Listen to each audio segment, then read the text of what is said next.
What's up guys? This is your Queen K and tutulong ko sa inyo ano ba yung mga basic things na kailangan nyo malaman tungkol sa inyong Maxi 400 live crystal. So ngayon guys, paano ba natin bubuksan manually ang upuan? So ito, kukunin natin ating keyless. Yan, ating switch. So kung tatanggalin natin yung susi mismo. Guys, may susi yan ha. Tingnan nyo. So sa back nyan, may pindutan. Ayan. At ayun. Ayan na yung susi.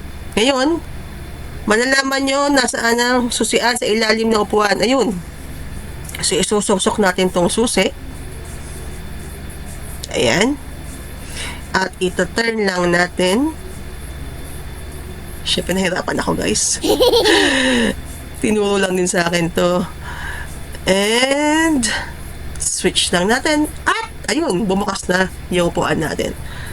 To know more about your Maxi 400, guys, follow nyo lang ako. At marami pa tayong matututunan dito sa ating motorcycle. Bye!